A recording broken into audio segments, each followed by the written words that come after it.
বাংলাদেশ সম্ভবত মিয়ানমারের গৃহযুদ্ধের একটা অংশে পরিণত হয়েছে।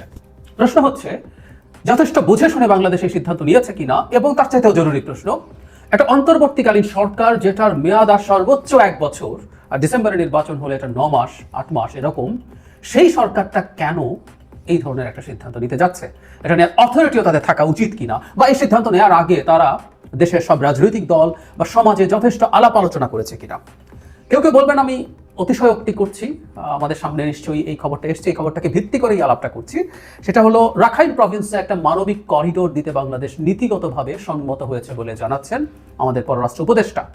এটা চাওয়া হচ্ছিল জাতিসংঘের মহাসচিব যখন বাংলাদেশে এসছেন, এটা তার প্রধান এজেন্ডাগুলোর একটা ছিল। এখন বাংলাদেশ যখন তিনি চলে গেলেন, আমি তখনও দেখেছি যে উনি এটা চাইছে জাতিসংঘ, এমন আলাপ ছিল, কিন্তু বাংলাদেশের সিদ্ধান্ত তখন আমরা জানতে পারিনি। অবশ্যই সেটা জানা গেল, কিন্তু রিসেন্টলি কিছু আচরণ দেখে মনে হচ্ছিল বাংলাদেশ সরকার আসলে এ ধরনের একটা কাজ করতে যাচ্ছে। আমাদের নিশ্চয়ই মনে আছে, আমাদের বান্দরবানের সীমানা থেকে বাংলাদেশের অভ্যন্তরে 10 কিলোমিটার ঢুকে রেমিক্রি নামক এলাকাতে আরাকান আর্মির সদস্যরা বিজিবির প্রেজেন্সে জলকেলি করে গিয়েছিল। সুতরাং সরকার আরাকান আর্মির সাথে কোনো ফর্মাল সমর্থন বা যোগাযোগ তো বটেই, তাদেরকে সাপোর্ট দিতে যাচ্ছে, এই ধরনের পরিস্থিতি তৈরি হয়েছে। আমি আসবো সেই জায়গায়, এবং এটা বাংলাদেশের জন্য কতটা ঝুঁকিপূর্ণ, বা সরকার এই কাজটা কেন করছে, এত বড় ঝুঁকি তৈরি করলেও, সেটা নিয়ে কথা বলতে চাই। তার আগে আরেকটা তথ্য, সমকাল একটা খুব গুরুত্বপূর্ণ রিপোর্ট করেছে। সেটা হচ্ছে, বাংলাদেশে 1,13,000 নতুন রোহিঙ্গা ঢুকেছে। এই সময়টা হচ্ছে 2023 সালের নভেম্বর থেকে শনিবার পর্যন্ত 1.5 বছরে। কিন্তু এর মধ্যে জরুরি ব্যাপার হচ্ছে, এদের মধ্যে সবচেয়ে বেশি এসেছে গত বছরের মে জুনের পর। মানে সরকারের আমলেই সবচেয়ে বেশি রোহিঙ্গা ঢুকেছে, 1,13,000। কেউ কেউ রোহিঙ্গা ফেরত পাঠানোর খোয়াব দেখছিলেন, কিন্তু ফেরত পাঠানো দূরে থাকেও ঢুকছে, এবং বাকিরাও ঢুকে যাবে এই প্রবাবিলিটি আসলে আছে। আমি বহুদিন বলেছি, এটা নিয়ে আলাদা ভিডিও করেছিলাম। সেটা হচ্ছে, 5-6 লাখের মতো যে রোহিঙ্গারা আছে, তারা আরাকান আর্মির টার্গেটে পরিণত হয়েছেন, কারণ তারা শেষ মুহূর্তে এসে জান্তা পরাজিত হওয়ার আগে, জান্তা এই রোহিঙ্গাদেরকে ফুসলিয়ে তাদেরকে লোভ দেখিয়ে নাগরিকত্ব দেবে, বৈধতা দেবে, এসব বলে তাদের পক্ষে যুদ্ধ করিয়েছিল। কিন্তু শেষ পর্যন্ত যখন তারা পরাজিত হয়, ফর দ্য টাইম নেই, ভবিষ্যতে কি হবে আমরা এখনো জানি না, তাদের উপর এক ধরনের রিটালিয়েশন করেছে আরাকান আর্মি। আমি সেটা নিয়ে নিউজ আপনাদেরকে দেখিয়েছি, এমনকি জেনোসাইডের ঝুঁকি ওখানে আছে, এই আলাপও হয়েছে। তো ফলে তারা বাংলাদেশে চলে আসতেই পারে। এখন যে প্রেক্ষাপট তৈরি হয়েছে, সেই প্রেক্ষাপটটা নিয়ে একটু কথা বলি। পররাষ্ট্র সচিব যেটা বলেছেন, তিনি বলেছেন সাংবাদিকদের সাথে আলাপকালে, এতটুকু আপনাদের বলতে পারি, নীতিগতভাবে আমরা এতে সম্মত, কারণ এটি একটা হিউম্যানিটেরিয়ান প্যাসেজ একটা হবে। কিন্তু আমাদের কিছু শর্তাবলী আছে, সেই বিস্তারিততে যাচ্ছি না। সেই শর্তাবলী যদি পালিত হয়, আমরা অবশ্যই জাতিসংঘের তত্ত্বাবধানে সহযোগিতা করব। বাংলাদেশের জন্য নিরাপদ কিনা জানতে চাইলে তিনি বলেন, মালপত্র যাওয়ার ব্যবস্থা, অস্ত্র নেওয়া হচ্ছে না। এখানে জাতিসংঘ বাংলাদেশকে বলেছে যে ওখানে যুদ্ধ পরিস্থিতি দুর্ভিক্ষ পরিস্থিতি বিরাজ করছে, ওখানকার অর্থনৈতিক ব্যবস্থা ভেঙে পড়েছে, এবং জাতিসংঘের যুক্তি হচ্ছে, ওখানে যদি দুর্ভিক্ষ পরিস্থিতি তৈরি হয়, তাহলে তারা তো শেষ পর্যন্ত বাংলাদেশে ঢুকে পড়বে। সুতরাং বাংলাদেশে উচিত হবে সেটা করা। ইউএনডিপির একটা রিপোর্টের কথা এভাবে বলা হয়েছে যে, অর্থনৈতিক অবনতি হয়েছে, পণ্য প্রবেশের জন্য আন্তর্জাতিক অভ্যন্তরীণ সীমান্ত বন্ধ রয়েছে, সেখানকার বাসিন্দাদের আয়ের কোনো উৎস নেই, ভয়াবহ মূল্যস্ফীতি, অভ্যন্তরীণ খাদ্য উৎপাদনে ধস নেমেছে, জরুরি সেবা, সামাজিক সুরক্ষায় ঘাটতি, ইত্যাদি ইত্যাদি। মার্চ অথবা এপ্রিল মাসের মধ্যে মিয়ানমারের রাখাইন প্রভিন্সে দুর্ভিক্ষ দেখা দিতে পারে। তাহলে জাতিসংঘের ফ্রেমিংটা হচ্ছে এরকম, যেহেতু এখানে পণ্য সরবরাহের সমস্যা আছে, ইনফ্যাক্ট পণ্য সরবরাহে আসলেই সমস্যা আছে। কারণ হলো, আরাকান আর্মি যে জায়গাগুলোতে নিয়ন্ত্রণ নিয়েছে, বা অন্যান্য বিদ্রোহী বাহিনীগুলো যে জায়গাগুলোতে নিয়ন্ত্রণ নিয়েছে, সেখানে সেই সরবরাহ আসার ক্ষেত্রে ব্যারিয়ার তৈরি করছে জান্তা সরকার। ফলে সাধারণ জনগণের জন্য যে সরবরাহ, তার জীবন রক্ষাকারী খাদ্য, চিকিৎসা, এই ধরনের জিনিসও ঠিকঠাক মতো আসছে না। এটা সত্য। এটা শুধু এইদিকে না, যেসব অঞ্চলে জান্তা সেনাবাহিনীর নিয়ন্ত্রণ নেই, তৎমাদায়ের নিয়ন্ত্রণ নেই, তারা সেসব জায়গায় এরকম ধরনের ব্লকেট দেওয়ার চেষ্টা করছে, খুবই পুরনো কৌশল যুদ্ধের।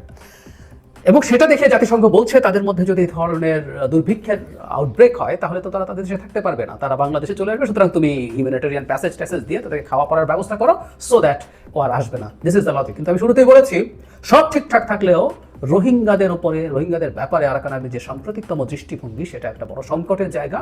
সব ঠিক থাকলেও তাদের ফেরত আসার সমূহ সম্ভাবনা আছে। কিন্তু যে কথাটা জরুরি, সেটা হচ্ছে, পৃথিবীতে বহু দেশে, এই ধরনের গৃহযুদ্ধ পীড়িত দেশে, বিভিন্ন দিক থেকে হিউম্যানিটেরিয়ান প্যাসেজ তৈরি করা হয়েছে, যেখান থেকে ত্রাণ দেওয়া হয়েছে, কিন্তু এগুলো কোনোটাই আসলে কনফ্লিক্টের বাইরে থাকে নাই। কারণ এই যে বললো, বাংলাদেশে কিছু শর্ত আছে, আমি ধারণা করি তারা বলার চেষ্টা করবেন যে এটা সামরিক, এটা হতে পারবে না, চেক করবো, ওটা সেটা। কিন্তু দিনের শেষে এগুলো সাকসেসফুলি হয় নাই। এগুলো শেষ পর্যন্ত শুধুমাত্র খাদ্যদ্রব্য বা ঔষধ এরকম কিছু না, এগুলো অস্ত্র পরিবহনেও ব্যবহৃত হয়, নানা রকম গোষ্ঠীর সাথে জড়িত। আবার ওই দিক থেকে আসা বলতে আমরা মাদক আসা, আরও রোহিঙ্গা চলে আসা, এগুলো যে পাঠিয়ে ওগুলো আলটিমেটলি ঠিকঠাক করা যাবে, নট নেসেসারিলি। কারণ ওখানে শুধু খাবার বা অন্য কিছু গেলেই হবে না, ওখানে জান্তা সরকারের আর্মি রিটালিয়েট করতে পারে। রিটালিয়েট করলে সেই জায়গাগুলো আসলে আদৌ সেফ না। এদিকে আরাকান আর্মির সাথেও তাদের সমস্যা আছে।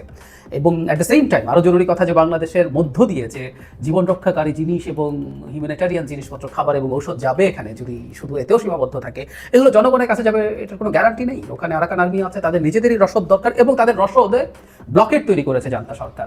তাহলে এগুলো পৌঁছানোর কোনো গ্যারান্টি নেই। এগুলো আমরা মুখস্থই বলে দিতে পারি, কারণ সারা পৃথিবীতে এরকম প্রচুর উদাহরণ আছে যেগুলোতে এগুলো ঘটেছে। আর আমি কিছুটা খুব অনেক দীর্ঘ সময় না, আমি মোটামুটি খুঁজে দেখলাম আরও বহু দেশের সাথে, মানে আমরা মিয়ানমারের তো 21-22% মাত্র জান্তার কন্ট্রোলে আছে, আর বাকি সব কিছু ভারতের সাথে সীমান্ত আছে, থাইল্যান্ডের সাথে সীমান্ত আছে, মানে বহু জায়গায় এরকম জান্তার কন্ট্রোলের বাইরে আছে। ওই সব জায়গায় তো আমরা অন্তত আমার চোখে কোনো নিউজ পড়ে যেখানে এই ধরনের হিউম্যানিটেরিয়ান করিডোর ওখানে হচ্ছে। তার মানে মূল খেলাটা এখানকার এই যে রাখাইন প্রভিন্সকে নিয়ে, এই অঞ্চলটাকে নিয়ে, বঙ্গোপসাগরকে নিয়ে, এখানে ভারত খেলোয়াড়, আমেরিকা খেলোয়াড়, এবং আমরা যোগ করব সম্প্রতি আমেরিকার প্যাসিফিক কমান্ডের যিনি চিফ, তিনি এসেছিলেন বাংলাদেশে, আমেরিকা দুজন জুনিয়র মন্ত্রী এসেছিলেন বাংলাদেশে। সো এখানে এই করিডোরটা আমরা ধরেই নেই এটা আসলে হিউম্যানিটেরিয়ান ট্রেন, এটা একটা স্ট্র্যাটেজিক করিডোর, এভাবেই দেখতে হবে।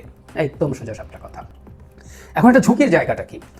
মানে আমরা যদি তাত্ত্বিকভাবে বলছি, জাস্ট হিউম্যানিটেরিয়ান সাপ্লাইও যদি দেই, এটা জান্তা যদি রিটালিয়েট করে, জান্তার এটা একটা পটেনশিয়াল টার্গেট হবে। খুব সোজা সাপটা কথা, কারণ এগুলো আদতে আরাকান আর্মির কাজে লাগবে। আরাকান আর্মিগুলো জনগণের কাছে আসলে ঠিকমতো পৌঁছতে দেওয়ার কোনো কারণ নেই, তার নিজেরই রসদ প্রয়োজন, সে এইগুলো নেবে। ফলে এই জায়গাগুলো, এই করিডোর, বাংলাদেশের মধ্য দিয়ে যে করিডোর হবে, সেই করিডোর তার একটা পটেনশিয়াল স্ট্র্যাটেজিক টার্গেটে পরিণত হবে।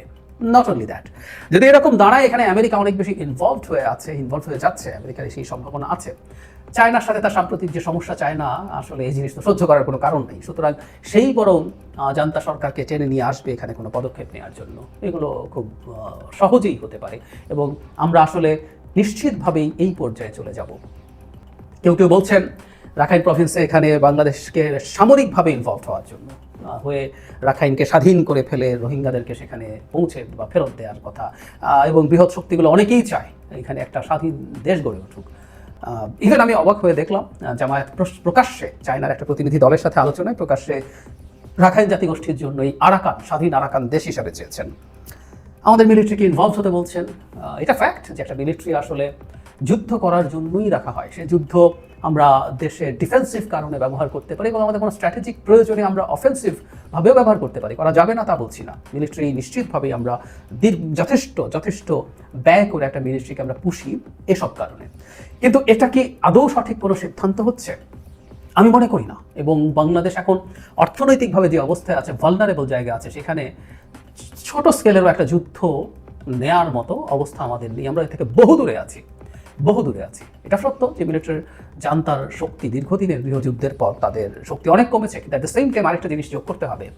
যুদ্ধ সোলজারদেরকে যে জিনিসটা দেয়, এটাকে কমব্যাট ক্যাপেবিলিটি বলে। আপনি যতই ট্রেনিং করুন না কেন, বাস্তবিক যুদ্ধ করার আগ পর্যন্ত কেউ নাকি সোলজার হয়ে ওঠে না, এটা রাইট।